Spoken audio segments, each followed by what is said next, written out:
Hello, welcome back to Oops All Archers the LTC. So today we are going to be doing Phantom Ship. So Phantom Ship, if you played EPHRAIM route before, you'll know that we're going to have to immediately then go to landing at Dozla without having a break in between. That means that we need to do all our preps for the map now. So I'm just going to store things that I don't think are going to be useful, like that torch stuff. I don't think we even need it in run, to be perfectly honest.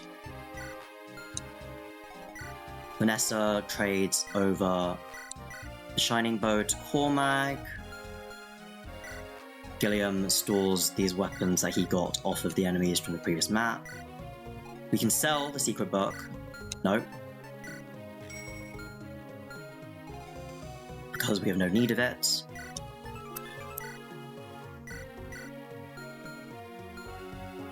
And let's store this silver axe, which we're not going to use.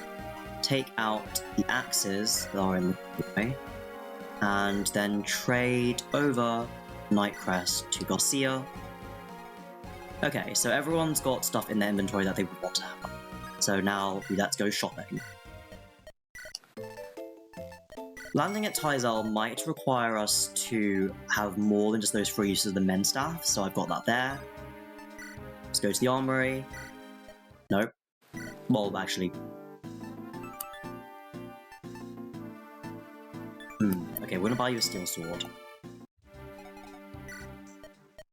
And now time to give me all the javelins, please. I'm just gonna fill up everyone's inventory of javelins, not because I think they particularly need them all right this second, but because I know that we're going to be going through javelins throughout the rest of the game anyway, since we only have 3 people who can use them, and we're going to very shortly have a 4th one.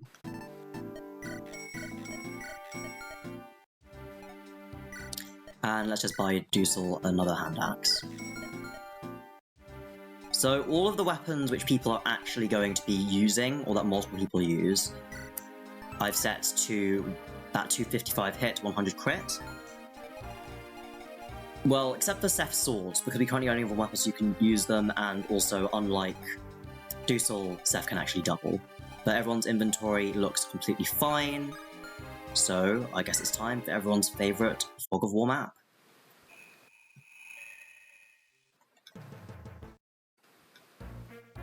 Okay, so just like normal Phantom Ship, we're going to undeploy everyone that we don't think is going to be useful.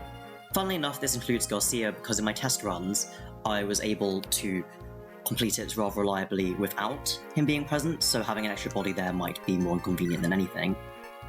In terms of the formation that we have to take, all of our flyers should be quite aggressively placed. And everyone else's positions don't really matter. Okay, so I guess let's go. Alright, so first of all,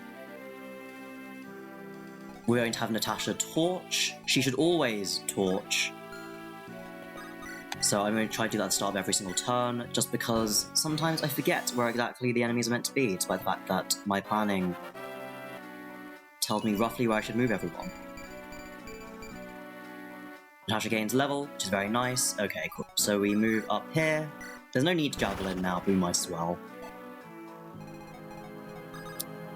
Dozla's just going to move here. So Cormag rallies. Vanessa rescues and moves to this tile. Kyle moves around here. EPHRAIM has to move to this tile. Then Seth moves next to him. So this is one of the shorter enemy phases. When they get longer, I will start to speed them up.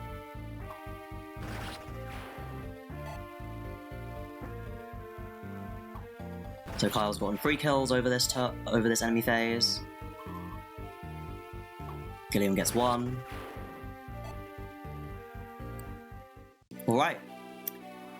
So now the boat has pulled up, and what Vanessa's going to do is she's going to drop Cormag directly there, move next to Seth, who is going to rescue her, and then EPHRAIM is going to drop her directly south. Alright, so there's an enemy right here, that does not move on the previous turn. There he is. So this is where he's going to end his turn and kill him on enemy phase. Oh right, yes, we have to torch. Let's just light up that area over there.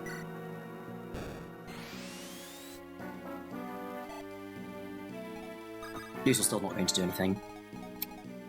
And we have Gilliam move... Well, he can move forward to the right and also attack because of the torch.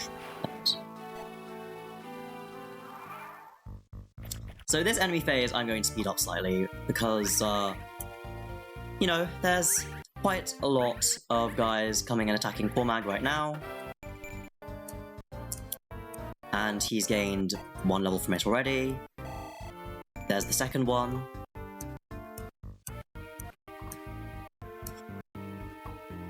So that monster now kills itself on Kyle, very handy. Oh, right. Any weapons which... Oh, I think I've mentioned this. Yeah, any weapons which I am using, I've set to the full hit and crit values, but if there's a weapon which only enemies are using, I've set them to 0 hit. That enemy has a Javelin, so Cormag was going to get crit with that.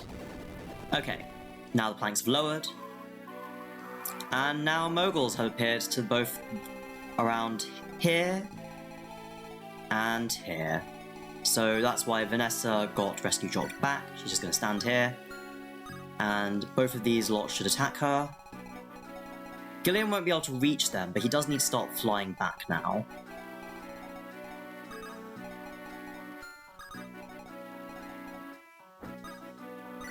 Kyle stands here, and he will just kill one of them now, because why not? Cool, so Kyle gets his first level as a Wyvern. So both of these enemies will suicide onto him on enemy phase. So now Cormag moves up here and uses the Legion Whip to promote to yet another Wyvern. Which means that we'll have yet another 100% guaranteed Lunar moment.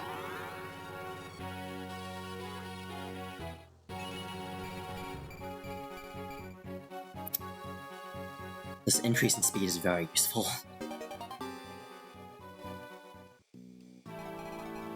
Now Dozla moves directly next to him and trades him over to Javelins. He should just also have the hand axes up there. Alright, so at this point, EPHRAIM will move just here to the edge. He's holding onto a steel bow, and Zeph will move right over to him.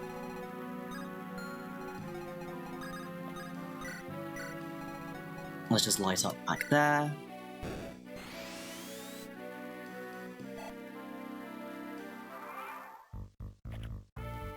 Okay. Yeah. Lunar crit, baby! So Vanessa takes care of her lot.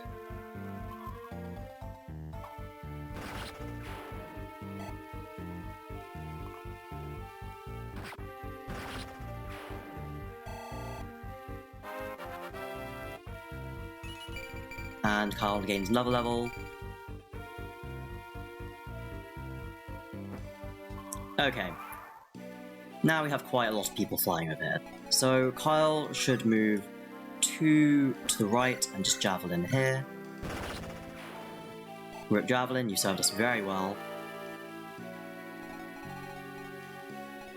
Alright, so Dozla can just go over here and hand axe.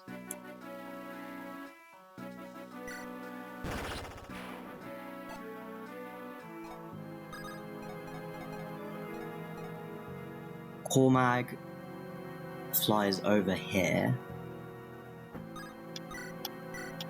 Javelins as well. Natasha should move here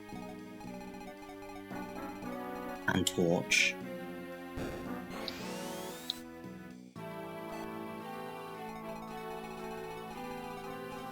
Those enemies are still here, so Gilliam should just move left by 2. Yeah. Move it all. We just have Vanessa move all the way to the right, in case there's anything that anything that anyone needs to do. And I think Seth's job for this map is done. So let's just rescue EPHRAIM stick here. Okay, once again, loads of people killing themselves on Cormag, not very interesting.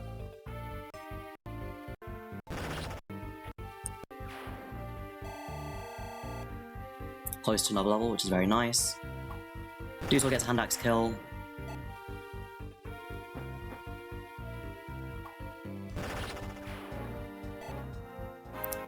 Okay, Cormag gets his first level as a Wyvern as well.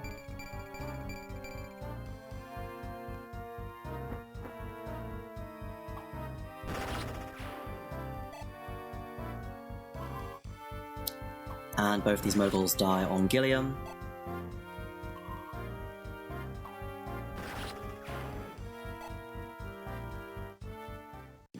Okay.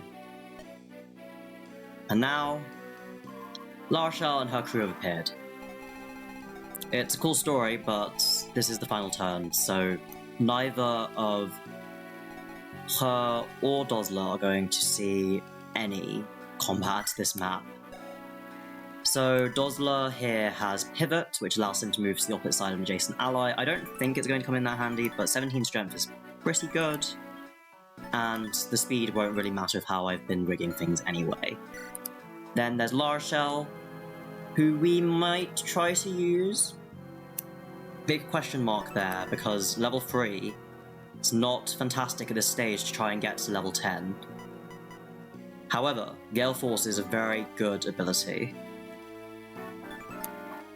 Her growths are also pretty good in the normal cases, something like 50 magic, 50 strength in normal cases, and over 50 speed.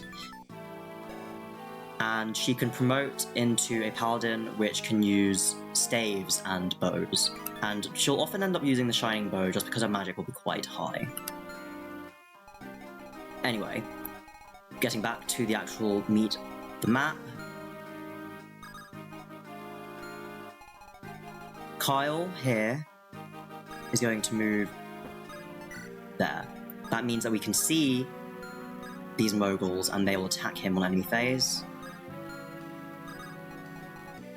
We can just have Vanessa stay here and Javelin that one, which means that she'll get attacked by both of those moguls here because they're not in range of Seth. These two tiles are completely safe. Yep.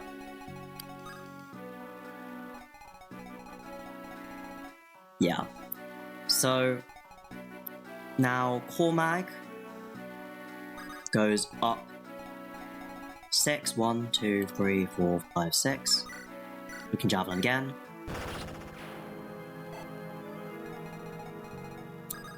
So it doesn't really matter where Natasha stands now.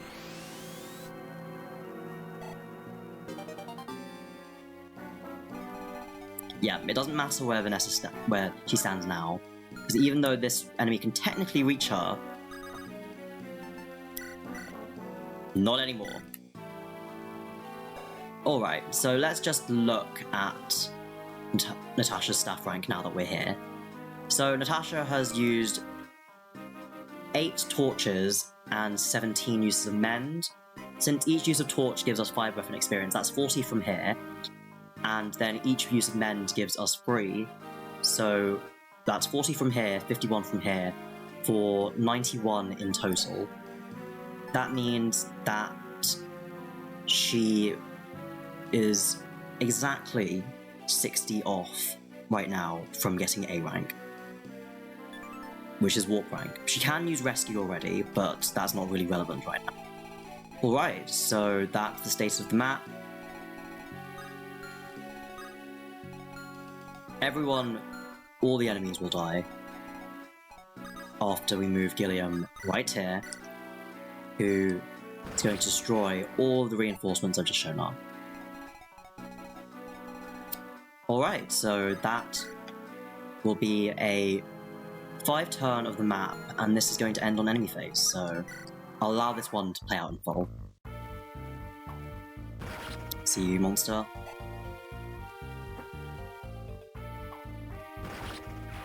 Goodbye, reinforcement by boss number 2.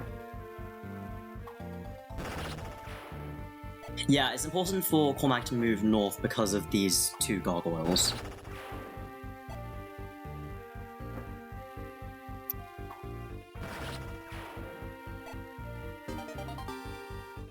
Gilliam hits A rank, which is to be expected after he's been carrying us so much. Time for that mogul to die. Time for another mogul to die.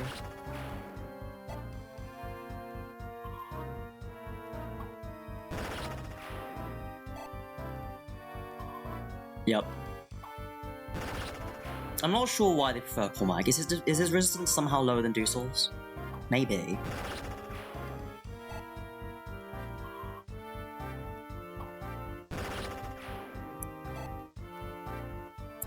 Alright, so there's just this one left, and then it's the boss. I'm very proud of this clear because it's exactly the same number of turns as if you were to play this game in base FE8. Albeit with slightly different techniques because I have more flyers. I have fewer cav slots, there is that. Alright, so that is Phantom Ship. Thank you very much for watching, and I hope to see you again for next chapter, which is landing at Dozla.